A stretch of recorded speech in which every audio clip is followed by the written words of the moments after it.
ونستعينه ونستغفره ونعوذ بالله من شرور أنفسنا ومن سيئات أعمالنا من يهده الله فلا مضل له ومن يضلل فلا هادي له وأشهد أن لا إله إلا الله وحده لا شريك له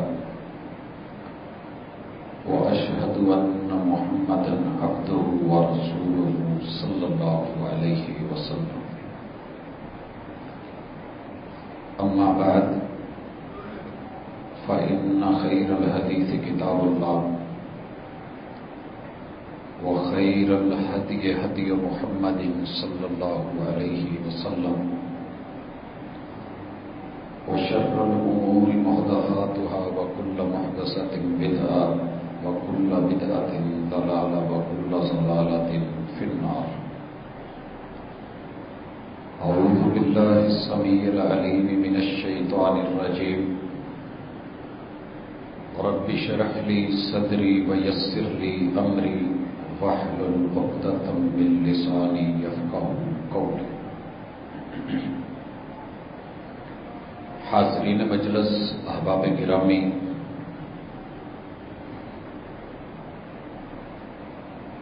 1444 سال بیت چکے میرے اور آپ کے محبوب پیغمبر علیہ الصلوۃ والسلام کو ہجرت کیے ہوئے. نیا سال قمری مہینے محرم کے ساتھ شروع ہو چکا ہے. ہماری پوری زندگی دراصل اللہ کی بندگی کے لیے خاص ہے. اللہ کا وعدہ ہے اپنی زندگی کو میری بندگی کے نام کر، میں دنیا بھی تیری کر دوں گا، میں آخرت بھی تیری کر دوں گا. اللہ رب العزت نے آزمائش کے لیے مختلف مشکلات رکھی ہیں. جو منزل کو سمجھ جائے وہ راستے کی رکاوٹوں کو کچھ نہیں سمجھتا، عبور کرتا ہے، بے شک وہ گیم ہی کیوں نہ ہو، سپورٹس کا حصہ کیوں نہ ہو. ٹارگٹ کو پانے کے لیے راستے میں آنے والی جتنی بھی رکاوٹیں ہوتی ہیں، ایک سپورٹس مین ان سب کو عبور کرتا ہے اور مقابلے کے ساتھ کرتا ہے، کیونکہ یہ مقابلے کی دنیا ہے. اور اللہ رب العزت نے ٹارگٹ جنت رکھ کے اسے منزل مقرر کر کے راستے کو صراط مستقیم بنا کے اور زندگی کو گزارنے کے لیے کتاب و سنت کو دستور بنا کے انسان کو زندگی عطا کی ہے کہ بندگی میں آ جا. جب تو میرا ہو جائے گا پھر ساری دنیا بھی مخالف ہو جائے تو پرواہ کی ضرورت نہیں. ایاک نعبد و ایاک نستعین. اور یہ بندے سے بھی دعا میں کہلوایا کہ دعا مانگ کہ وعدے کے ساتھ تیری زندگی کا ایک ایک پل، ایک ایک لمحہ وہ میری بندگی کے لیے وقف ہوگا، اور میری جتنی مدد اور نصرت کی اقسام و انواع ہیں پھر وہ تیرے لیے ہوگی. حضرات، سال کے اختتام سے لے کے آغاز تلک اور آغاز سے لے کے اختتام تلک 12 مہینے 3 چیزیں انسان کے ساتھ چلتی رہتی ہیں. پہلے نمبر پہ زندگی ہے، لوگ اسے سال بھر دیکھتے ہیں. دوسرے نمبر پہ اس زندگی میں خوشی اور غمی ہے. یہ بھی انسان کے ساتھ سائے کی طرح رہتے ہیں. ایک گھر میں شادی ہو رہی ہے تو دوسرے کے اندر سے میت اٹھ رہی ہوتی. ابھی پچھلے دنوں شادی ہال کی طرف بڑھ رہے تھے اور بالکل شادی ہال کے سامنے سے جنازہ جا رہا تھا. تو ایک طرف خوشی اپنی عروج پہ ہے اور دوسری طرف غم اپنی انتہا پہ ہے. یہ اللہ تعالیٰ نے ایک زندگی کا سلسلہ رکھا ہے. اور تیسری چیز موت ہے. جس کی زندگی لکھ دی گئی ہے اسے جینا ہے، جس کی خوشی لکھ دی گئی ہے اس نے پانی ہے، جس کا غم لکھ دیا گیا اس نے سہنا ہے، اور جس کی موت لکھ دی گئی ہے اس نے موت کی وادیوں میں جانا ہے۔ لیکن ان تینوں یا چاروں چیزوں کو، زندگی کو، زندگی کے لمحات کو، خوشی کو، خوشی کے لمحات کو، غم اور دکھ کے لمحات کو، موت اور مرنے کے لمحات کو اگر انسان کتاب و سنت کے تابع کر لے تو اللہ اسے باعث اجر بنا دیتے ہیں، باعث ثواب بنا دیتے ہیں، باعث عزت اور آبرو بنا دیتے ہیں۔ مثال لیجئے، ہر شخص سوتا ہے اور ہر شخص جاگتا ہے، لیکن اگر نیند کو انسان نے جرم اور گناہ کا باعث بنانا ہو تو محدثین نے، فقہاء نے، اہل اللہ نے، اہل علم نے یہ مثالیں دی ہیں کہ ایک انسان لاشعوری میں پیغمبر کی سنت کو کاٹ کے سوتا ہے، اس نے کوئی گناہ نہیں کیا، اچھا ہے، نیک ہے، متقی ہے، پرہیزگار ہے، بہترین قسم کا سخی ہے، لیکن رات کو سوتے میں لاشعوری طور پہ اس نے کرا کچھ نہیں ہے، اسے اس جرم کی سزا لکھی جاتی رہے گی۔ اللہ کے ہاں انصاف اور عدل ہے، اور عدل کیا ہے؟ فَمَن يَعْمَلْ مِثْقَالَ ذَرَّةٍ خَيْرًا يَرَهُ، تو اچھا کرے گا تجھے اچھا ملے گا، تو برا کرے گا ایک رائی کے دانے کے برابر کیا، ریت کے ذرے کے برابر بھی ہوا تو نوٹ ہم کر لیتے ہیں، تو اس حال میں میری بندگی میں جا رہا ہے یا مخالفت میں جا رہا ہے؟ یہ بندہ سویا ہوا بھی گناہ کما رہا ہے، دوسرا بندہ سویا ہے کر کچھ نہیں رہا، دونوں ایک ہی جگہ ایک ہی کمرے میں سوئے ہیں، یہ عشاء پڑھ کے یہ نیت کر کے سو گیا ہے کہ مجھے فجر پڑھنی ہے، صرف فکر، اندر کا الارم اس نے موبائل پہ، گھڑی پہ یا کسی اور چیز پہ نہیں لگایا، اس فکر اور نیت کے ساتھ سو گیا ہے، دونوں سوئے ہوئے ہیں۔ رسول اللہ صلی اللہ علیہ وسلم نے فرمایا اس کی پوری رات کی نیند بھی عبادت لکھ دی جائے گی، پوری رات کی نیند عبادت لکھ دی جائے گی۔ چیز ایک ہی ہے، انما الاعمال بالنیات، اگر نیت بندگی کی ہے، نیت تابعداری کی ہے، نیت اتباع کی ہے، نیت سر تسلیم خم کرنے کی، اللہ تعالیٰ اسے عبادت بنا دیتے ہیں۔ معاملہ برعکس ہے، اللہ رب العزت، ایک بندہ سود لے رہا ہے، کھا رہا ہے، اس کا اٹھنا بیٹھنا سونا جاگنا اس کتاب نے اللہ کے ساتھ جنگ قرار دے دی ہے، یہ حالت جنگ میں ہے۔ ایک بندہ حالات کے تحت، مجبوری کے تحت اپنی جان کے دفاع کے لیے مسلح ہو کے، اور اسے پتہ نہیں کس وقت موت آ جانی ہے، لیکن اس کی نیت پاکیزہ اور صاف ہے کہ میں اپنے ہاتھ سے نہ ظلم کرنا چاہتا ہوں، نہ زیادتی کرنا چاہتا ہوں، نہ کسی کو مارنا چاہتا ہوں، اللہ تو دلوں کے راز کو جانتا ہے، تو یہ حالت جنگ میں ہو کے بھی اس کے سامنے بوڑھا بزرگ آیا ہے، دشمن کا ہے، یہ اس کو سائڈ پہ کر دیتا ہے، بچہ ہے، عورت ہے، بچا دیتا ہے، کچھ نہیں کہتا۔ یہ حالت جنگ میں بھی اللہ کے ہاں اجر اور ثواب والا ہے۔ ایک بندہ پرسکون طریقے سے بیٹھا ہے لیکن نیت میں فساد ہے، لڑائی ہے، دنگا ہے، دو بھائیوں کو لڑانا مقصد ہے، بیٹھا مسجد میں ہے، تسبیح چلا رہا ہے، نماز پڑھ رہا ہے، مگر سوچ یہ ہے کہ آج میں نے فلاں کو بتانا ہے کہ میں کیا ہوں، فلاں نے مجھے شادی میں نہیں بلایا، میں نے اس پورے خاندان کو، ہونے والے اس نکاح کو برباد کر کے نہ رکھ دیا، تو کہنا یہ روزہ رکھ کے سوموار کا اور جمعرات کا کیوں نہیں بیٹھا، لیکن یہ زندگی بندگی میں نہیں گزار رہا، نتیجہ اس کا الٹ ہے۔ اللہ دلوں کے راز جانتا ہے۔ حضرات، یہ تمہید میں جو بات کہہ رہا ہوں کہ انسان کی زندگی بڑی ہی قیمتی ہے اگر اس کی ڈائریکشن درست کر لی جائے اور قبلہ درست کر لیا جائے۔ انما الاعمال بالنیات، آپ زندگی من مرضی کی گزارنا چاہتے ہیں یا مالک کی مرضی کی، بس آپ کو یہ فیصلہ لینا ہے، اور یہ فیصلہ مشکل نہیں ہے، ایک ہی نگاہ پہ ٹھہرا ہے فیصلہ دل کا، ایک نظر بندے کو بدل دیتی ہے۔ کیسے؟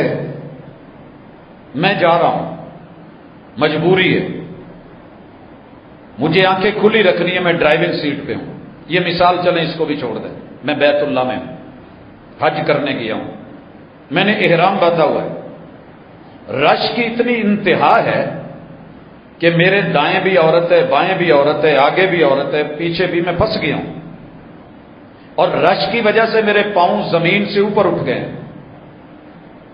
یہ سین ان لوگوں نے دیکھا ہے جو حج پہ گئے ہیں کہ کچھ مواقع ایسے آتے ہیں کہ زمین پہ قدم نہیں لگتے۔ اب اگر اس جگہ میں تلذذ لینا شروع کر دوں،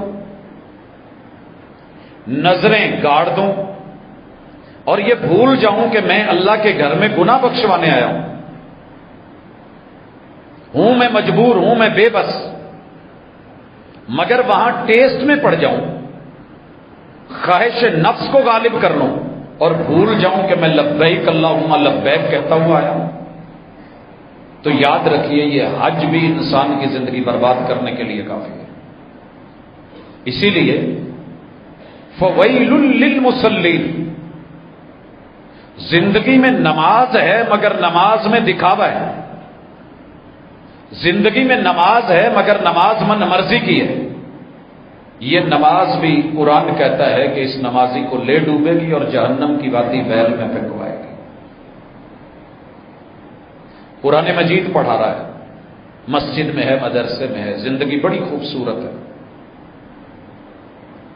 مگر من میں خیال آ گیا کہ لوگ میری آواز کے شیدا بن کے لائک پہ لائک مارے، بلے بلے کہیں، اور ہر وقت میرے بارے میں کمنٹس پاس ہوتے رہیں۔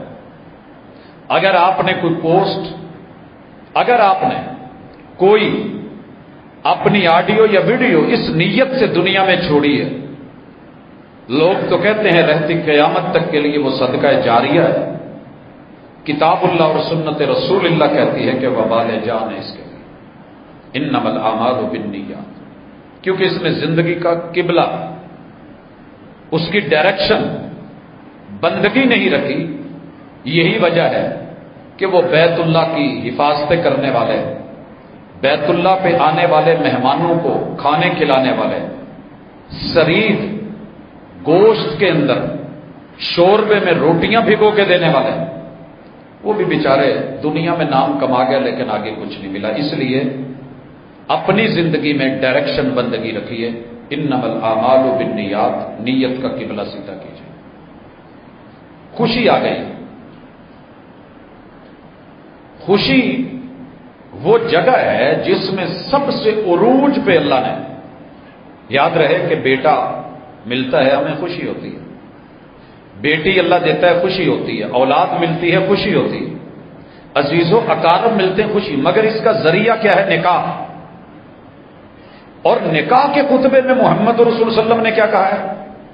وَمَن يُطِعِ اللَّهَ وَرَسُولَهُ، یہ قرآن مجید آپ کے سینے پہ اترا ہے، وَمَن يُطِعِ اللَّهَ وَرَسُولَهُ فَقَدْ فَازَ فَوْزًا عَظِيمًا۔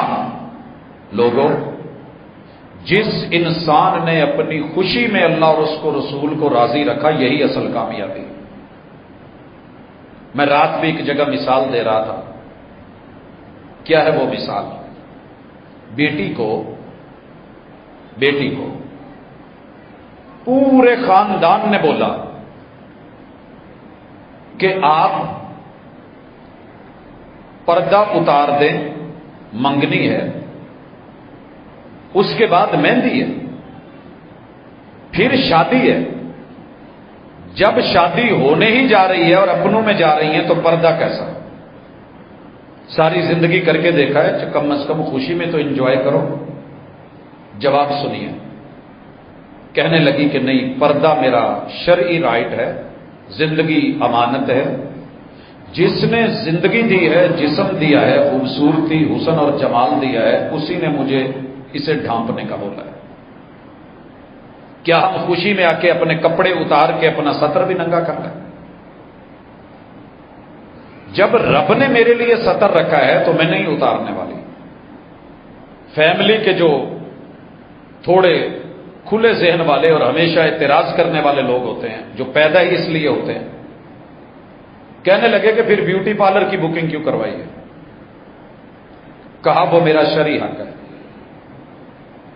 محمد رسول صلی اللہ علیہ وسلم نے، شریعت نے مجھے بننے سنورنے کا دائرے اور حدود میں اور اپنی پرائیویسی میں رہ کے اجازت دی ہے۔ میں اپنی آنکھوں کے یہ بال ان کا نمس نہیں کرواؤں گی، میں وشم نہیں کرواؤں گی۔ رنگ عورت کا رائٹ ہے اور میں اپنے رنگ کا حق شرعی یوز کروں گی۔ کہا فائدہ؟ کہا وہ میں جس کے لیے کر رہی ہوں وہ دیکھے گا، باقیوں سے میں پردہ کروں۔ پوری فیملی نے مل کے لکھا اگر آپ نے پردہ کرنا ہے تو ہمارا آپ سے بائیکاٹ ہے، ہم ناراض ہیں۔ ماں باپ نے سمجھایا کہ رشتہ دار ناراض ہو جائیں گے۔ کہا ماں جی، ابو جان، زندگی میری ہے یا ان کی؟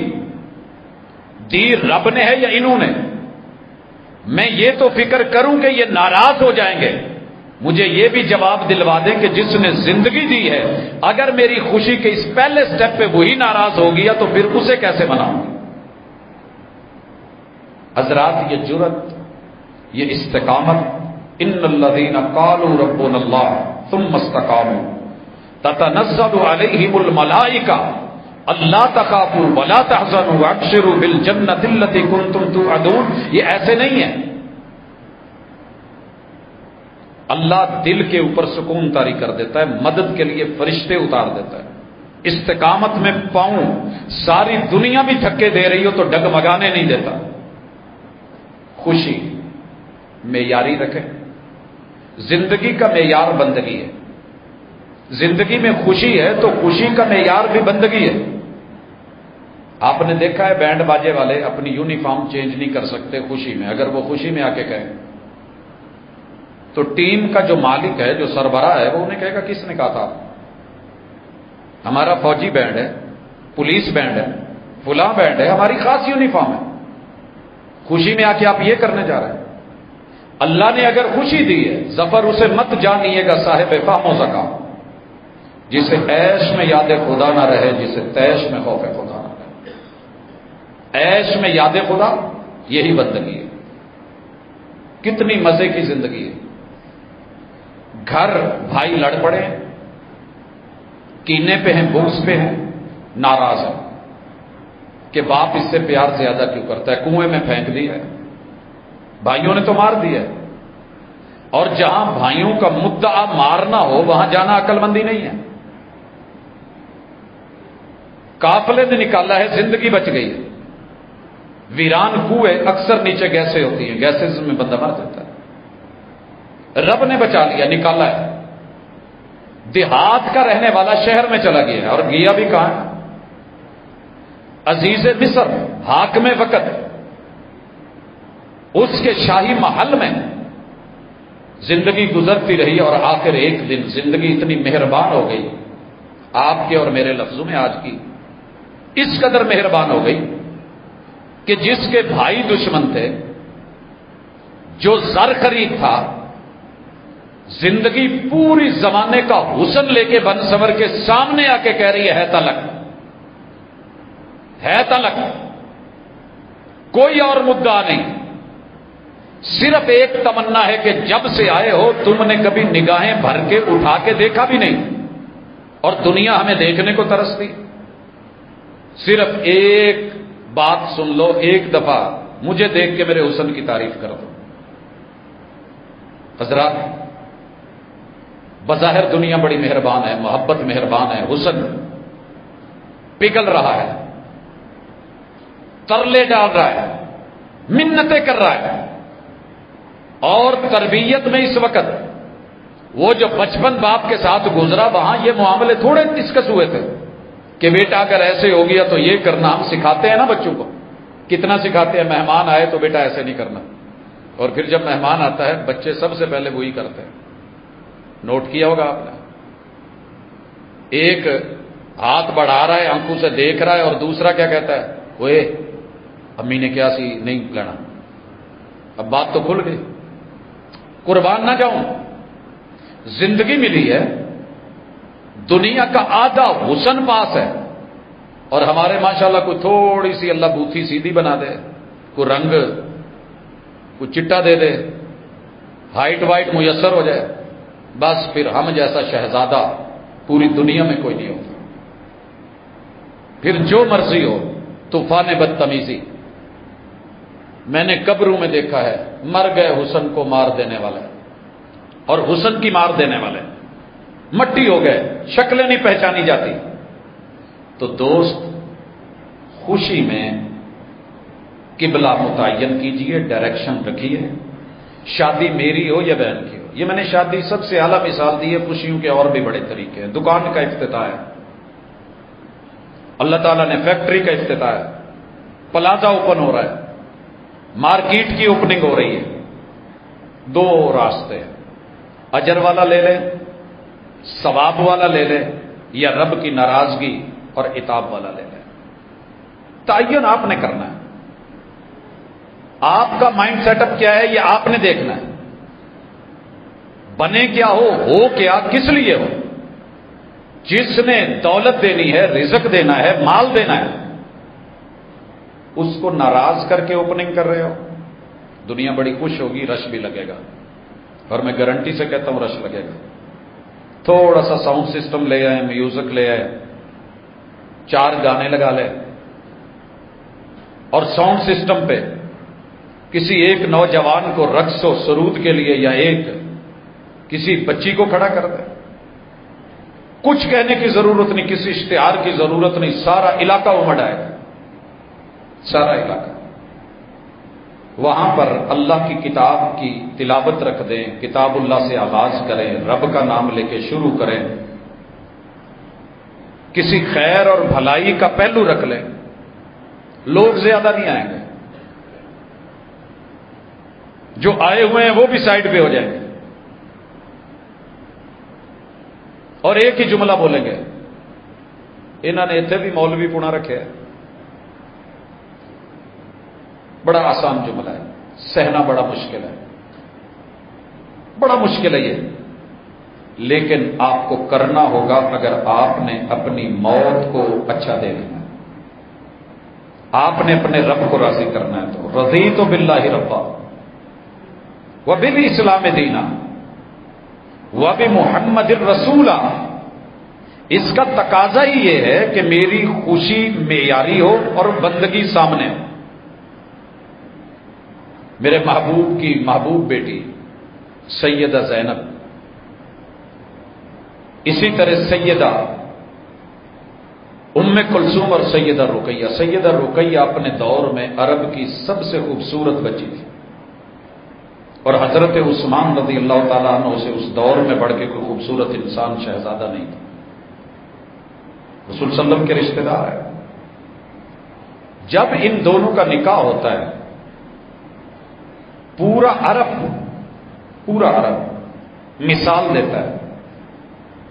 آپ کو پتا ہو اس وقت پردہ نہیں تھا, اور جب پردہ اترا ہے, میرے پیمبر کی بیویوں سمیت پیمبر کی بیٹیوں نے بھی, اور بالخصوص سیدہ فاطمہ نے کیا انتہا کر دی تھی. ذرا غم پہ آ جائے, موت غم ہے کہ نہیں. میرے محبوب کی جانے کی خبر سن کے بیٹی کے آنسو, نواسوں کے آنسو, وہ دل گرفتہ پریشان کن. جب اپنی موت بیماری دکھا رہی ہے کہ موت نظر آ رہی ہے, ایک ہی فکر تھی. پتہ ہے آخر لمحات میں کیا فکر تھی؟ آپ یقین کریں, جو بھی عورت مدینے میں آتی کہیں باہر سے, کوئی حج یا عمرے سے واپسی پہ سفر پہ, ملاقات ہوتی تو سیدہ فاطمہ ایک ہی سوال کرتی کہ آپ کے علاقے میں عورت کو مرنے کے بعد چارپائی پہ تدفین کے لیے لے کے کیسے جاتے ہیں؟ لے کے کیسے جاتے ہیں؟ حالانکہ جناب علی المرتضیٰ سے تقاضا کر چکی تھی کہ میرے سرتاج مجھے رات میں دفن کرنا، پیغمبر کی بیٹی کا بدن غیر محرم حالت وفات میں بھی نہ دیکھیں۔ ترجیح کہنا بڑا آسان ہے، اہل بیت رضوان اللہ علیہم اجمعین کی قربانیاں، شہادتیں، خون، وہ انہوں نے بہا دیے۔ میرے نبی کے یارانے اور گھرانے نے اس دین کو غالب کرنے کے لیے، عمل کے لیے سب کچھ نچھاور کر دیا، اور ہم اپنی زندگی کے کچھ پل بھی نہیں کر سکے۔ میں جب بات کر رہا ہوں تو اس وقت کیا میری مائیں بہنیں، ہماری بیٹیاں، ہماری بہویں ہیں، اس چیز کو سمجھ سکیں گی کہ جن گھروں میں چاروں رشتوں کو دیوس بنا دیا گیا ہے، وہ بھی پیغمبر کی بیٹیاں، اور کلمہ پڑھنے والے بھی پیغمبر کی بیٹیاں ہوتی ہیں نسبت ان سے۔ بڑی پریشان پوچھا جاتا کہ کیا ہے، کہنے لگی کہ میں مطمئن نہیں ہوں کہ نبی کی بیٹی، زندگی میں تو لوگوں نے پردہ تھا، مجھے سمجھ تھی، میں نے کہاں جانا ہے کہاں نہیں جانا، سارے تقاضے پورے، موت کے بعد تو بندے کو پتہ نہیں ہوتا۔ یہ فکر لے کے ایک ایک عورت سے سوال ہوتا ہے، کس علاقے کی ہو، تمہارے ہاں تدفین کے لیے، جنازے کے لیے چارپائی اٹھاتے ہیں تو کیسے لے کے جاتے ہیں؟ حبشہ سے آئی ہوئی ایک عورت نے آئیڈیا دیا، کہنے لگی کہ ہم جب چارپائی پہ میت کو لٹاتے ہیں اور وہ عورت ہوتی ہے تو ہم اس کی گردن والی جگہ سے لے کے یہاں پہلی ایک چھڑی گھما دیتے ہیں، اسے گول کر دیتے ہیں، دوسری سینے کے پاس آ کے اس کو گھما دیتے ہیں، اور تیسری ان حصوں پہ لا کر کے گھما دیتے ہیں، اور اوپر کپڑا ڈال دیتے ہیں تو جسم کے اپ ڈاؤن جو ہیں وہ نظر نہیں آتے، اس کے خد و خال نہیں دکھتے، اس کا حجم وہ چھپ جاتا ہے۔ اللہ اکبر، نصیحت کری، میری چارپائی ایسے ہی ہو۔ جو لوگ حج عمرے پہ گئے ہیں، جنہوں نے بیت اللہ اور مسجد نبوی کو وزٹ کیا ہے، انہوں نے آج دیکھا ہوگا کہ مرد کی چارپائی سے پتہ چلتا ہے کہ مرد کا جنازہ ہے، اور عورت کی چارپائی کا الگ سے یہ اسلوب اور انداز۔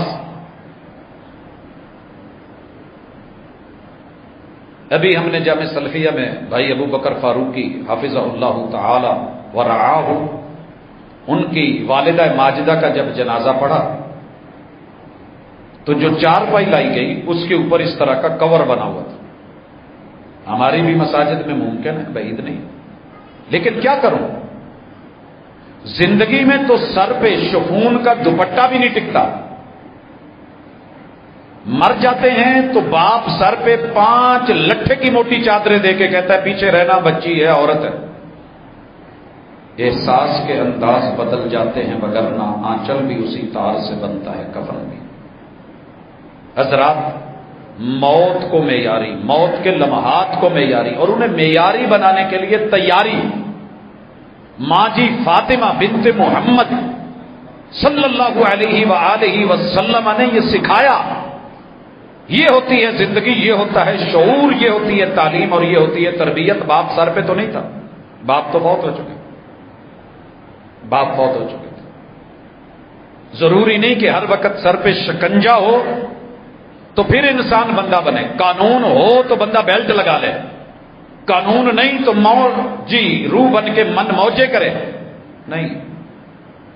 اصل پہچان ہی یہ ہے کہ میں رب مجھے نظر نہیں آ رہا، لیکن میں کہوں کہ اللہ ہے، مجھے دیکھ رہا ہے، اللہ ہے، مجھے دیکھ رہا ہے۔ یہاں میں ایک اور فاطمہ کی مثال اٹھاتا ہوں۔ باپ نے اس بیٹی کا نام میرے محبوب کی بیٹی سیدہ فاطمہ کے نام پہ رکھا ہے، اور اس کے 3 بھائی اسے بڑے ادب و احترام سے بلاتے تھے فاطمہ۔ باپ بھی بادشاہ ہے، بھائی بھی بادشاہ ہے، حکمران ہیں، وقت کے خلیفے ہیں، اور شوہر بھی خلیفہ ہے۔ سوچئے 4-5 حکمرانوں کی ایک لاڈلی خاتون، اور خاتون اول بننے جا رہی ہے. جب خاتون اول بنی کیسی زندگی ہوگی، بندہ کیا کیا سوچتا ہے، کیا پہننا ہے، کیا لینا ہے، کیا اپنانا ہے. اب زندگی بدلے گی، اب مزہ آئے گا، اب انجوائے کریں گے. پوری حکومت اور ساری دنیا کی، ایک ملک کی حکومت نہیں ہے، یاد رکھنا، صرف ایک کی نہیں ہے کہ پاکستان میں بننا ہے، کسی ایک صوبے کی خاتون نہیں بننے جا رہی. جتنی اس وقت معلوم اسلامی دنیا تھی، اس اسلامی دنیا کی خاتون اول ہے، نام فاطمہ ہے. شوہر نے بلا کے پہلا کام کہا میں خلافت کا بوجھ اٹھانے جا رہا ہوں، آپ کے ہاتھ میں جو سونے کے کنگن ہیں یہ اتار دو. شادی پہ جاتے ہوئے کسی ماں بہن کو کہہ کے دیکھے، اور لے کے بھی بھائیوں نے دیے ہوں، آپ کا اس میں کوئی کردار بھی نہ ہو، اور اسے کہیں کہ یہ آپ نے پہن کے نہیں جانا. خلافت کا تاج سر پہ رکھا جا رہا ہے شوہر کے، اور شوہر کہہ رہا ہے سونے کے کنگن اتار دو. یہ ہوتی ہے زندگی برائے بندگی. یہاں جھگڑے نہیں ہوتے، یہاں پھڈے نہیں ہوتے، یہاں رولے نہیں پڑتے، یہاں طلاقوں کی نوبتیں نہیں آتی. ایک بھی جملہ تاریخ نہ لکھ سکی کہ آگے سے بیوی نے کچھ ری ایکشن دکھایا ہو، فوری کنگن اتارے ہیں اور گھر میں نہیں رکھے، بیت المال میں جمع کروا دی. بیت المال میں. اللہ کا کرنا ہوا وقت گزر گیا، جناب عمر ابن عبدالعزیز اللہ کو پیارے ہو گئے. بیت المال کے نگران کو علم تھا کہ یہ کنگن ملکہ فاطمہ کے ہیں، ذاتی ہیں، زکات سے ریلیٹڈ نہیں ہے. انہوں نے امانتاً رکھے، واپس کرنے آیا. ایک جملہ بولا تھا، میری اتنی ہمت نہیں، اگر ہوتی تو یہ جملہ میں اپنی زندگی میں سونے سے لکھوا کر کے کہیں مسلمانوں کے بہترین کسی لائبریری میں رکھ کے جاتا. جملہ کیا ہے؟ کہا کنگن واپس لے جاؤ. میں اپنے شوہر کی جب زندہ تھا جتنی عزت کرتی تھی، آج وہ منو مٹی کے نیچے ہے تو فاطمہ اس شوہر کی عزت آج بھی اتنا ہی کرتی ہے. یہ کنگن میرے شوہر کو میرے ہاتھ میں پسند نہیں تھے، اور انہوں نے کیوں روکا تھا؟ وجہ کیا تھی؟ کہ میں اپنے ملک کی رعایا کی ہر بیٹی بہن بہو اور بیوی کو یہ سونے کے کنگن نہیں دلا سکتا. اگر کسی غریب کی بیٹی میری بیوی کے ہاتھوں میں کنگن دیکھے گی اور وہ صرف اتنا محسوس کر لے کہ کاش اس فاطمہ کی جگہ میں ہوتی، اس خاندان کی عزت باقی نہیں. احساس کے انداز بدل جاتے ہیں، وگرنہ حضرت ادھر تو شوہر گھر سے باہر نکلے تو معاملہ اللہ حافظ ہے. زندگی 4 دن باہر چلا جائے اللہ حافظ ہے.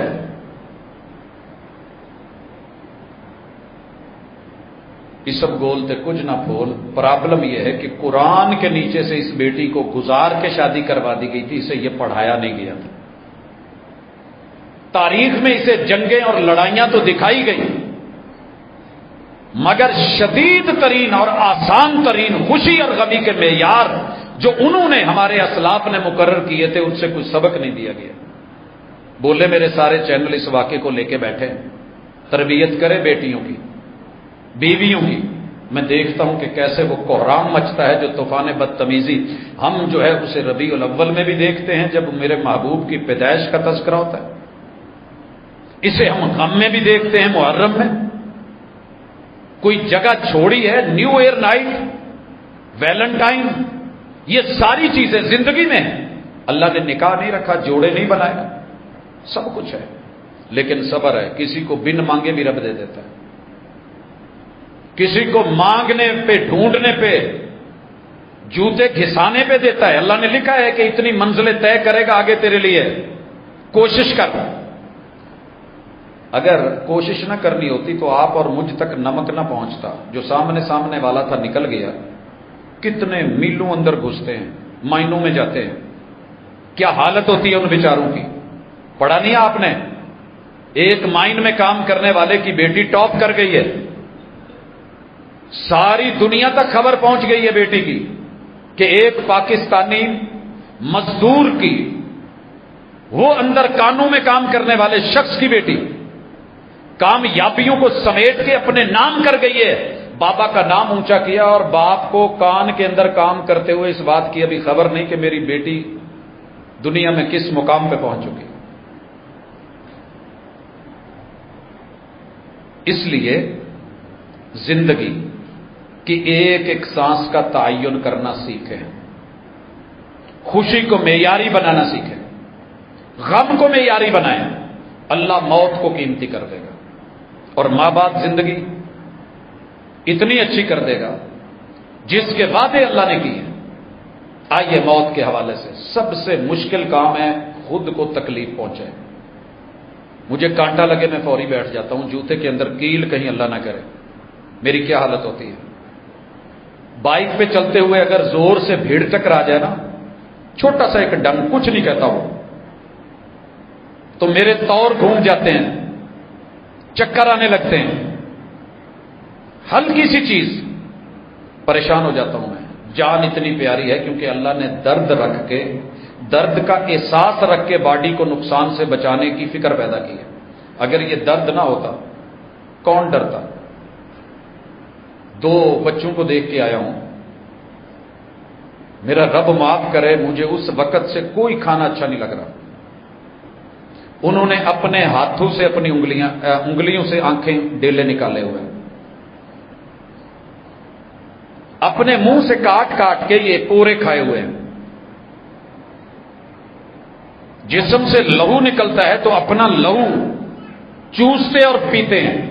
بیٹیاں ہیں کسی کی، 2 عزتیں ہیں۔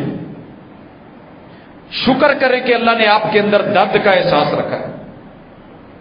اگر یہ احساس مٹ گیا تو پھر کچھ نہیں ہے، سب ختم۔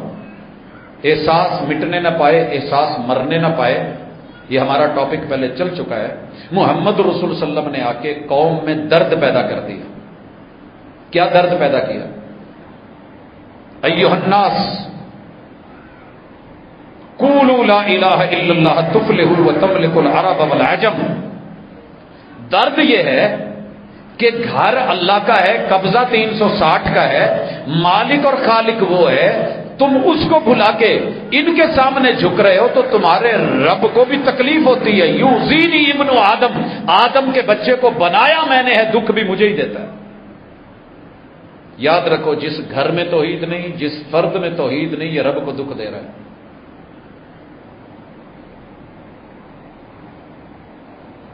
اللہ نے نوح علیہ السلام کی پوری نسل مٹا دی تھی سوائے ان کے جو توحید والے بیڑے میں چڑھ گئے۔ توحید ایسا میٹر ہے، اللہ نے غرقاب کر دیے۔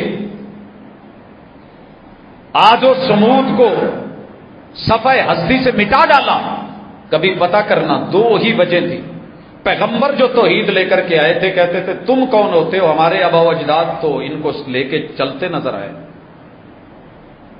توحید پہ کبھی کمپرومائز نہ کرنا، زندگی کو قیمتی بنانا ہے، یہ محمد رسول صلی اللہ علیہ وسلم نے سکھایا۔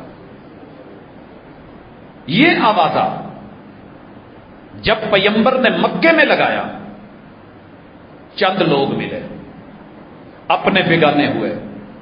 صبر اور استقامت کا دامن میرے محبوب نے نہیں چھوڑا، دعوت خفیہ بھی رکھی، اعلانیہ کری، بائیکاٹ ہوئے، مار دھاڑ قتل و غارت ہوئی۔ یہاں پتہ کیجئے کہ سب سے مشکل کام اپنی جان پہ سہنا ہوتا ہے، اور بالخصوص جب پرافٹ سامنے نہ ہو۔ مجھے پتا ہونا کہ سامنے 1 کروڑ روپیہ پڑا ہے، ملینوں میں آگے ڈالرز پڑے ہیں، وہ سونا پڑا ہے، تو میرا جسم کہیں چھل چھل بھی جائے، کوئی تکلیف بھی ہو تو میں چلیں سامنے ہے، میں دیکھ کے گوارا۔ لیکن اگر مشکوک ہو، نظر نہ آ رہا ہو تو بندہ رسک نہیں لیتا۔ اللہ نے جنت بنا کے چھپا دی ہے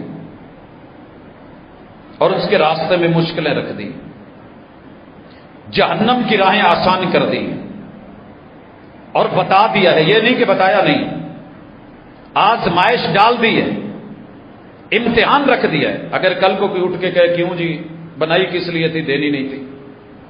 ہر بورڈ ڈگریاں رکھ کے بیٹھا ہے، پرنٹڈ ہے، چھپی ہوئی ہیں، لیکن امتحان رکھتا ہے. سال بھر آپ کو بینچز پہ بٹھاتا ہے، پھٹیوں پہ بٹھاتا ہے، گرمی سردی میں بلاتا ہے.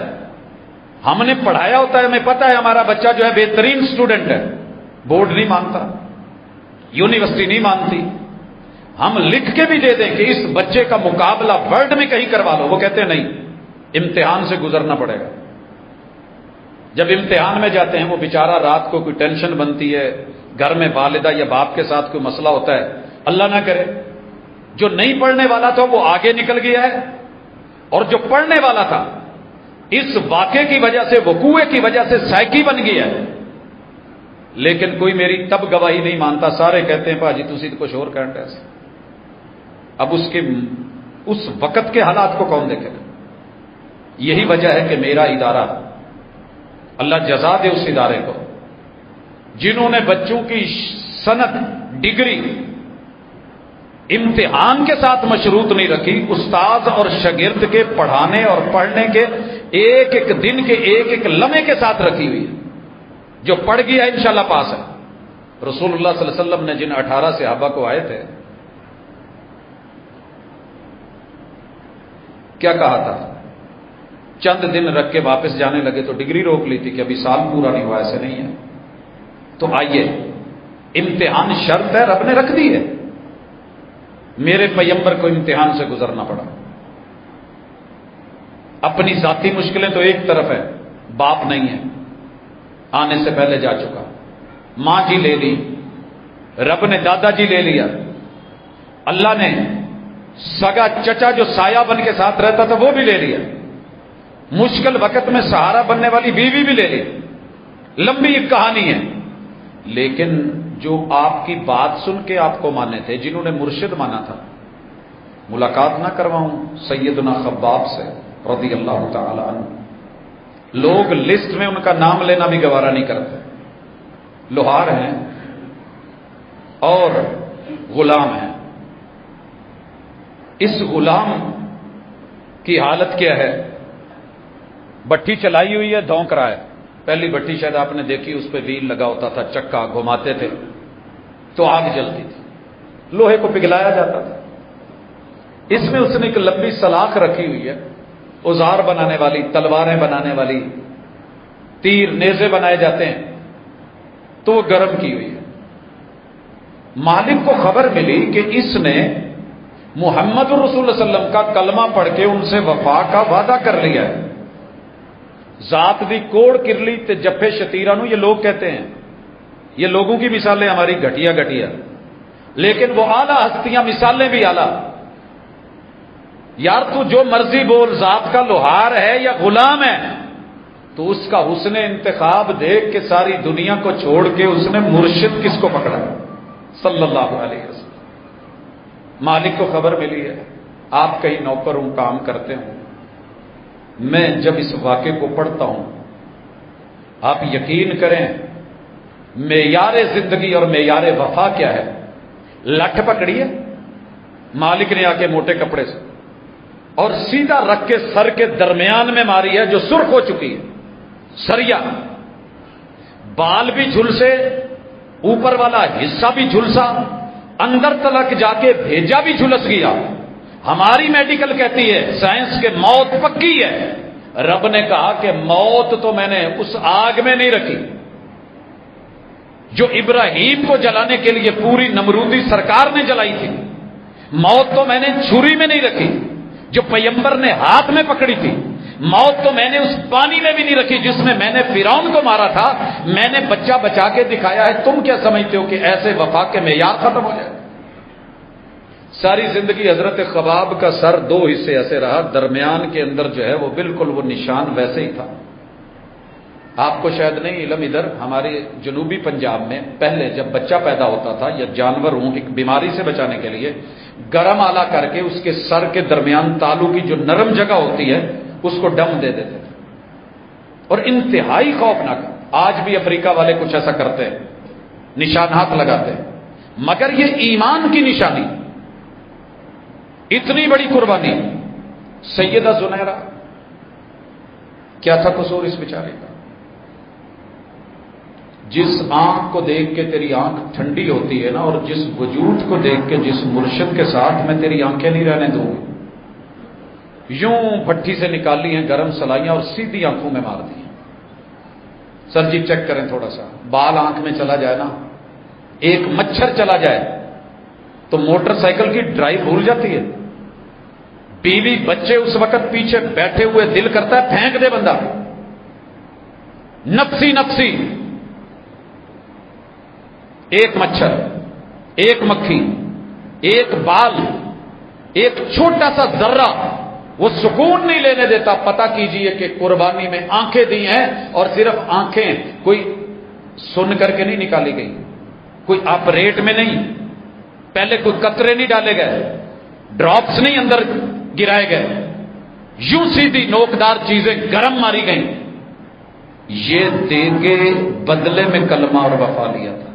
اسلام اتنا سستا نہیں ہے. شہادتیں پڑھی ہیں، جرتیں پڑھی ہیں.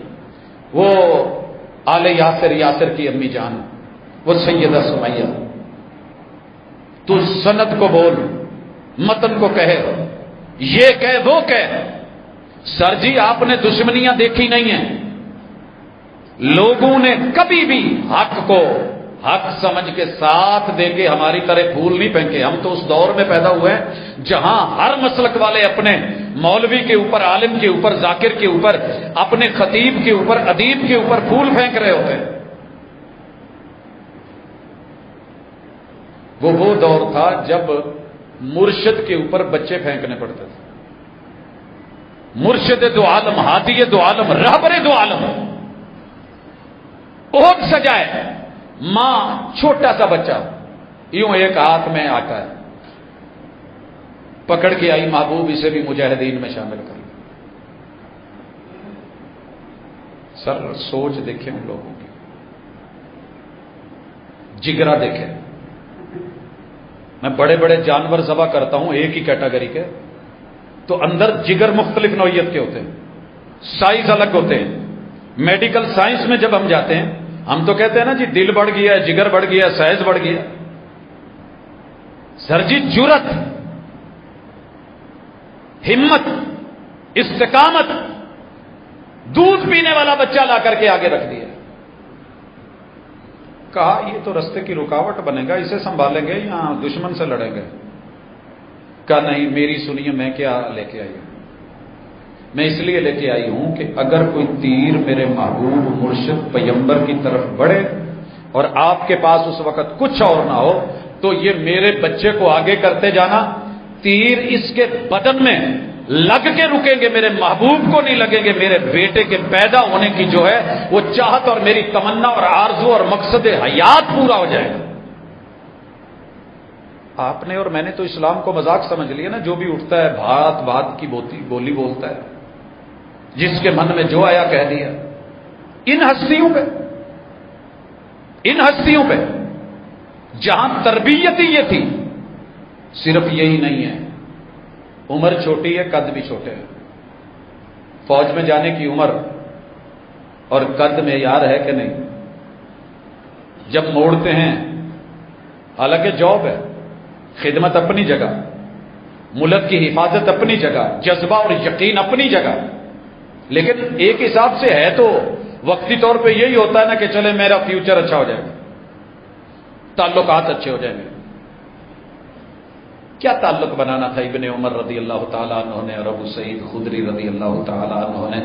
قد کا سائز بھی پورا نہیں اور عمر بھی پوری نہیں. تو جہاں لائن بنی تھی نا 313 پورے کر رہے تھے اور وہ ہو نہیں رہے تھے، تو یہ بچے یوں ایسے کھڑے تھے کسی جگہ نا ٹیک لگا کے کہ ہمارا قد اونچا ہو جائے. آگے مٹھائی بانٹ رہی جا رہی تھی، کوئی دعوت تھی چاولوں کی. جناب آگے جا کر کے کچھ، میں نہیں کچھ زیادہ بولنا چاہتا، لیکن سوچئے ہمارے مقاصد ہے. ہائٹ اپنی بڑھائی جا رہی ہے اور اس جذبے کو دیکھ کے محمد رسول اللہ صلی اللہ علیہ وسلم نے شامل کر لیا. یہ قربانیاں دے کر کے آج میرے اور آپ تک یہ پہنچا. اس کا ایک لفظ سننے اور بولنے کے لیے ابن مسعود رضی اللہ تعالیٰ عنہ کا چہرہ، جناب بکر صدیق رضی اللہ تعالیٰ عنہ کا چہرہ پورے کا پورا لو بہتا ہوا پاؤں تک جا رہا تھا، اور اس قدر مارا، اس قدر مارا، اس قدر مارا، ہوش نہیں آئی، بے ہوشی کے عالم، کئی کی نمازیں گزری، وطن چھوڑنے پڑے، ہجرتیں کرنی پڑی، سولیوں پہ چڑھے، خبیب کو لٹکایا رضی اللہ تعالی عنہ، ہجرت کے راہی بنے، شوہر کی قربانی ام سلمہ نے دی ہے، بیوی کی قربانی ابو سلمہ نے دی ہے، اور دونوں کی قربانی 1 سال کے بچے نے دی ہے، پھر جا کر کے یہ کچھ بنایا۔ حضرت بڑا آسان ہے یہ کہہ لینا کہ میں مسلمان ہوں، یہ کہہ لینا کہ میں مسلمان ہوں، میں جنتی ہوں۔ اللہ نے تو کھل کے کہا ہے، تم یہ سمجھ رہے ہو کہ جنت میں چلے جاؤ گے، ہم حسبتم، تمہارا گمان بن گیا ہے کہ بس یہ کلمہ پڑھا ہے تو جنت مل جائے گی، بڑی بڑی قربانیاں پڑی ہیں، دی ہیں ان لوگوں نے، ہم نے کیا کرا ہے؟ ہم تو صرف الزام کی بچھاڑ کر سکتے ہیں، چھوٹی چھوٹی باتوں پہ خاندانوں میں لڑائیاں ڈال سکتے ہیں، ہمارے دامن میں چغلی ہے، غیبت ہے، جھوٹ ہے، فراڈ ہے۔ سوچیے اللہ نہ کرے آج مر جائیں، سوچیے اللہ نہ کرے آج مر جائیں، میرے پیچھے میری آنکھ کے جرم کتنے ہیں چیک کریں، سماعتوں کے جرم کتنے ہیں چیک کریں، اگر جھوٹ سننے والا نہ ہوتا تو بولتا کون؟ غیبت سننے والے نہ ہوتے، مجلس میں بیٹھے ہیں کوئی کرنے لگا بھائی سٹاپ اٹ، یہ نہیں چلے گی، وہ یار سنتے صحیح، تو ایویں ہوتے تے اتنا اعتبار کیتا ہے، مینوں پوچھ، میں جاننا، اور وہ برائی اس میں ہو بھی اور مجھے پتا بھی ہو، میں پھر اس کو چپ کروا دوں، نہیں یہ نہیں بولنا، کون سنے گا؟ ہم چسکے لیتے ہیں، وہ پروفیسر ہی ہاں کی ہوئے ہیں، اور ڈاکٹر کی ہوئے فلاں، اور بڑیاں نمازاں پڑھ، دس ہویا کہ یارو جس قوم کو عادت پڑ گئی ہو نا پیمبر پہ بات کرنے کی، پیمبر کے یاروں پہ بات کرنے کی، ان کے گھرانے پہ انگلیاں اٹھانے کی، جن کو عادت پڑ گئی ہو اللہ پہ اعتراض کرنے کی، عام بندہ ان کے لیے کیا ہوتا ہے؟ اللہ پہ اعتراض تو بنایا کیوں تھا؟ سزائیں رکھی تھی، بنایا کیوں تھا؟ تنگی رکھی تھی، کیا کروں تیرے غنی ہونے کو جو میرے لیے کچھ نہیں ہے؟ تو وہ بھائی تجھے نہیں پتا آزمائش ہے، مارکنگ کرنے والے کے پاس پورے 100 نمبر ہوتے ہیں، 100 ہے میرے پاس، لکھے بھی لکھنے والے نے 10 صفحے ہیں، اس کا مائنڈ ہے کہ مجھے یوں نمبر دیے جائیں گے، 4 سطریں چھوڑ کے اس نے کاپیوں پہ کاپیاں لگائی ہیں، لیکن جو مجھے مطلوبہ مواد تھا، جو سوال کا جواب تھا، وہ نہیں لکھا۔ اس کے مائنڈ میں ہے کہ مجھے پورے 20 نمبر 20 ملنے ہیں، اور میری نظر میں 2 بھی نہیں بن رہے، ہے کوئی مجھے چیلنج کرنے والا؟ نہیں کر سکتا۔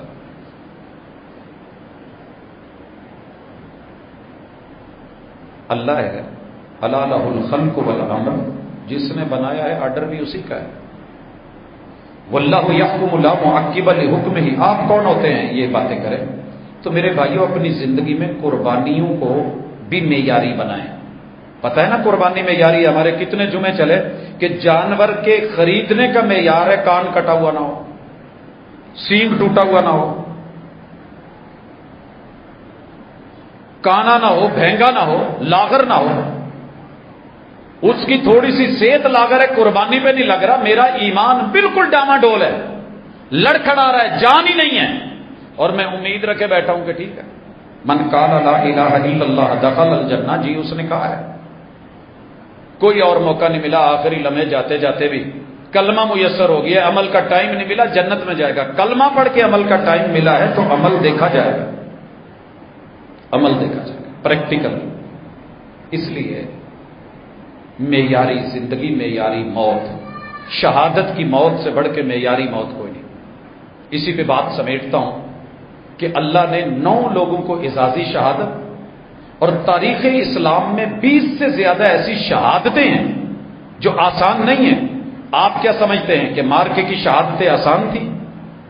وہ بدر میں، وہ احد میں 70 لاشیں یہاں 14 وہاں، یہ معمولی تھے؟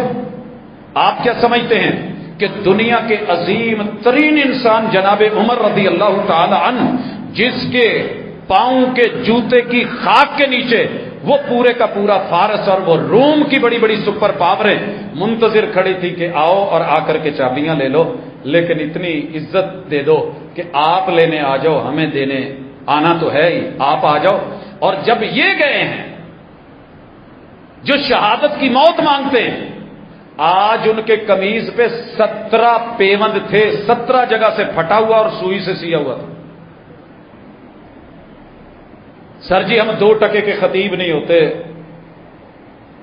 2 ٹکے کے افسر نہیں ہوتے، 1 ٹکے کی ویلیو نہیں ہوتی، ہماری ٹھاٹھ باٹ ختم نہیں ہوتی، صرف ایک جوتا صحیح نہیں ہے یا فلاں چیز نہیں ہے، فلاں نہیں ہے، طلاق تک کے معاملے ہو جاتے ہیں اور ساری کیبنٹ کہہ رہی ہے کہ سر جی کوئی شاہی لباس ہی پہن لو۔ کہنے لگے جس خلعت کو پہن کے فارس اور روم تک پہنچنا رکاوٹ نہیں بنا، بیت المقدس تک رب کے گھر جاتے ہوئے بھی میرے لیے کوئی مسئلہ ہوگا؟ یہ چیزیں رکاوٹ نہیں بنتی۔ یہاں جملہ بولا تھا ان اللہ لقد اعزنا اللہ بالاسلام، ہمیں اصل عزت اسلام سے ملی ہے، وگرنہ زمانہ جاہلیت میں لباس تو بڑے ٹھاٹ باٹ کے ہوتے تھے۔ اور جب ہم نے اسلام چھوڑ کے معیار بدل کے عزت کے معیار بدلے اور طریقوں سے عزت ڈھونڈی، 3-3، 4-4، 10-10 لاکھ، 20-20 لاکھ کا جوڑا پہن کے مسلمان کی کلمے پڑھنے والے کی باہر کی دنیا پہ ایئرپورٹوں پہ عزت نہیں، حاکم وقت عزت نہیں، 17 پیوند لگے ہوئے، اور اپنی باری عدل ایسا ہے کہ یہ باری غلام کی ہے تو ڈبل باری نہیں لوں گا، لے سکتے تھے کہ چلے میری ٹھاٹ رہ کے اونٹ پہ جو چڑھ کے آ رہا ہے نا یہ ہے عمر، اور جو اوپر بیٹھا ہوا ہے وہ نوکر ہے نیچے یہ ہے۔ یہ عدل تھے، شہادتیں مانگی تھی اور رب سے مدینے میں مانگی تھی، تو رب نے مدینے میں میرے پیغمبر کی مسجد کے مصلے اور محراب پہ دی تھی۔ آپ اس کو معمولی سمجھتے ہیں؟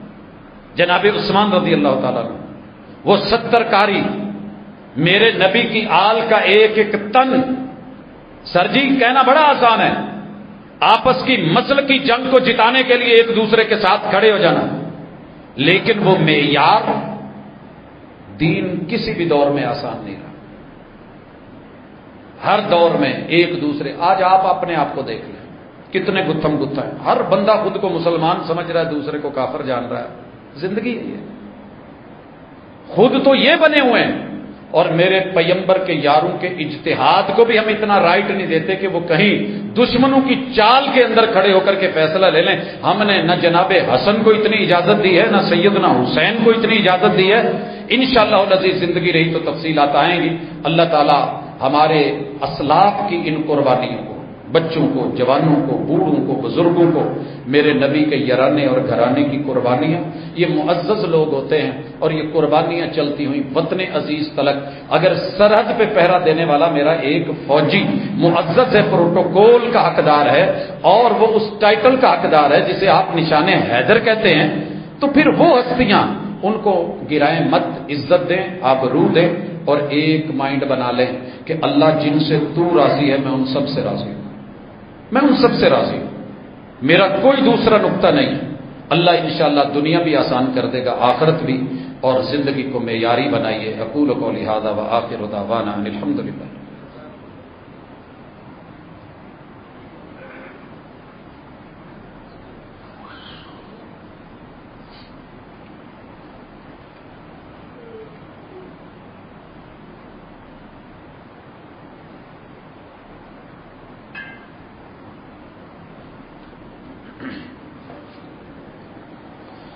إن الحمد لله نحمده ونستعينه ونستغفره ونعوذ بالله من شرور أنفسنا ومن سيئات أعمالنا من يهده الله فلا مضل له ومن يضلل فلا هادي له وأشهد أن لا إله إلا الله وحده لا شريك له وأشهد أن محمدا عبده ورسوله۔ احباب گرامی، ہم نے پہلے خطبے میں جتنی بھی بات کری ہے اس کا خلاصہ اور نچوڑ یہ ہے کہ ہم سب اس وقت زندہ ہیں، مگر مردوں کی طرح زندہ نہ ہوں. شہید بھی موت کے منہ میں جاتا ہے، مگر اللہ نے اس کی قربانیوں کو دیکھ کے کہہ دیا ہے کہ وَلَا تَقُولُوا لِمَن يُقْتَلُ فِي سَبِيلِ اللَّهِ أَمْوَاتٌ. کچھ زندگی ایسی بنائیں کہ مر بھی جائیں تو زندہ گنے جائیں. اور ہم زندہ رہ کے بھی مرے ہوئے ہیں. ہم کس لیے پیدا ہوئے ہیں؟ پیٹ کے لیے، کھانے پینے کے لیے، مادے کے لیے، سرمایے کے لیے، بھاگ دوڑ کے لیے. محنت کی، کمایا، جوانی ملی، شادی کری، بچے بنائے، ان کی بھاگ دوڑ میں مر گئے. کہ یہی زندگی ہے؟ نہیں. بچے بچے کا منشور دستور زندگی بندگی بنا کے رب کے تابع کرنا، یہ آپ کی اور میری اخلاقی، دینی، ایمانی، سماجی، معاشی اور معاشرتی ذمہ داری ہے. تو انشاءاللہ یہ مشکل نہیں ہے. صرف 4 کام کریں. زندگی کو بندگی اور بندگی بنانے کے لیے اپنی خوشی میں یاری کر لیں، اپنا غم میں یاری کر لیں. موت اور آخرت کا ڈر رکھیں تو کبھی غلط نہیں. جو میں نے کہا تھا نا، آج اگر موت آ جائے تو میرے پیچھے کیا پڑا ہے، میری جھولی میں ہے کیا؟ کتنی منفی چیزیں ہیں جو ساری میں نے اپنا لی. میرے مرنے کے بعد جب جب جہاں جہاں یہ لکھا بولنا پڑا جائے گا، اچھا ہے اور میری نیت اچھی ہے تو میرے کام آئے گا، برا ہے تو آپ کیا سمجھتے ہیں کہ یہ میرے حق میں رہے گا؟ نہیں. اس لیے معیاری بنانے کے لیے سوالوں کی آج کوئی لمبی لسٹ ہے. مجھے ایک میٹنگ پہ نکلنا ہے، وگرنہ میں تفصیل سے جمعے کے بعد جواب دیتا. یہ ساتھی اگر نیکسٹ میں لے آئیں تو انشاءاللہ اختصاراً میں ذکر کر دوں. حلال و حرام جانور، پیشاب گوبر ناپاک نہیں ہوتا. اگر یہ کپڑوں پہ لگ جائے تو انہی کپڑوں میں نماز ہو جاتی ہے. ایک مفتی کا یہ کہنا ہے کہ ان کپڑوں میں ہو جائے. حضرات اگر تو یہ بات سمجھ نہیں آئی، ایک ہے حلال، ایک ہے نجس. حلال کے مد مقابل حرام ہے، نجس کے مد مقابل ناپاک ہوتا ہے. اس کا فیصلہ شریعت کرے گی، آپ اور میں نہیں. میں اس سوال کا دے رہا ہوں جواب، باقی انشاءاللہ بعد میں. حلال کھانے کے معاملہ ہے اور حرام نہ کھانا ہے. نجس اور ناپاک ایک الگ میٹر ہے. ہر حلال چیز پاکیزہ بھی ہوتی ہے، یہ بات یاد رکھیے. پاکیزہ ہے تو حلال ہوئی ہے، خبیث چیز حرام کر دی گئی ہے. ایک ہے مد مقابل نجس، ہم فرق نہیں کرتے اس ٹرم میں. اس کے مد مقابل ہے پاک. ماں ہمارے اوپر حرام ہے، نجس نہیں ہے، رشتے میں حرمت ہے. گدھا کھانے میں حرام ہے، لیکن کیا نجس ہے؟ اگر نجس ہوتا تو میرے محبوب نے جیسے کھانا حرام کر دیا تھا، سواری بھی حرام کر دیتا، کیونکہ اس پہ پسینہ بھی آتا ہے، کپڑوں کو بھی لگتا ہے. باقی رہ گیا کہ پیشاب. میرے محبوب نے ہی کہا ہے، انہوں نے بتایا، پہلے قوموں کو پتہ نہیں ہوتا تھا کہ پیشاب کی وجہ سے قبر کا عذاب ہوتا ہے. آپ گئے اور کہا کہ 2 قبریں ہیں، ان میں سے ایک کو عذاب صرف اس لیے ہو رہا ہے کہ پیشاب سے نہیں بچتا تھا. میرے محبوب نے آداب سکھائے، بیٹھنا ہے، نرم جگہ ہو، بلا وجہ کھڑا نہیں ہونا. کوئی مجبوری ہے تو الگ بات ہے، کیونکہ ایمرجنسی کا حکم اور ہوتا ہے. بیٹھ کے پانی، دیگر چیزیں جو ہیں وہ استعمال کرنی. استنجا. اسی پیمبر نے وضاحت کی ہے کہ اگر کسی جانور کا، معقول اللحم جانور جو ہیں، ان کا پیشاب نجس نہیں ہے. فقہا نے اس پہ لمبی چوڑی باتیں کی ہیں. ہماری چونکہ اسٹڈی پوری نہیں ہوتی، سرسری سے پڑھا سنا اور بول دیا. فلاں مسلک کے مولوی نے کہا پکڑ لو جی، گریبان سے پکڑ لو، سانس نہیں لینے دو. میرے بھائی اگر تو معاملہ ہے پاک اور ناپاک کا تو یہ نجس نہیں ہے. اگر معاملہ ہے کراہت کا اور من کا تو پھر سیب کے شیرہ کا مربع حلال ہے یا حرام ہے؟ پاک ہے یا نجس ہے؟ بھائی پاک بھی ہے، کھانا بھی حلال ہے. میرے کپڑوں کو لگ جائے، ہاتھوں کو لگ جائے تو مجھے گھن آتی ہے. انہی ہاتھوں سے میں نے آم کھایا ہوتا ہے، وہ ہاتھ میں منہ پہ پھیر سکتا ہوں. کپڑوں کو لگا ہوا دل کرتا ہے نماز کے لیے آؤں. یہ میرا ایک معیار ہے نفاست کا. نفاست اور چیز ہے. نفاست کے معیار اپنے ہیں. محبوب نے جوتے سمیت مسجد میں نماز پڑھی بھی ہے، پڑھنے کا حکم بھی دیا ہے جب فرش کچا تھا، نجاست کے خلاف نہیں تھا. اگر ہے رگڑ کے آ جاؤ مٹی. لیکن اسی حدیث کو لے کے اگر کوئی اس پہ آ کے کھڑا ہو جائے اور کہے میں پڑھنا چاہتا ہوں، بارش ہے، ٹھیک ہے جی مجھے پڑھنے دیں، تو ہم کہیں گے بھائی میٹر نجاست کا نہیں، نفاست کا بھی ہے. کچھ چیزیں اس سے بالا تر ہوتی ہیں. میرا دل نہیں مانتا کسی بھی شکل میں کہ کپڑوں کو یہ ہو اور ایسے، میں تو عام پسینہ لگا ہو تو دل نہیں کرتا نماز پڑھ کے لوگوں کو سمیل آئے گی، لیکن کوئی مجبوری ہے، میرے پاس کوئی اور کپڑا نہیں ہے، پانی میسر نہیں ہے، صرف وضو کے لیے ہے، تو میں وہ وضو کر کے ان کپڑوں میں نماز پڑھ لوں گا، تو انشاءاللہ نماز ہو جائے گی۔ واللہ تعالی عالم۔ اس کو ایشو نہ بنایا کریں، ذرا شریعت کو بیک پہ جا کے دیکھ لینا چاہیے، اس طرح باقی سوال ہیں، اللہ تعالیٰ عمل کی توفیق دے۔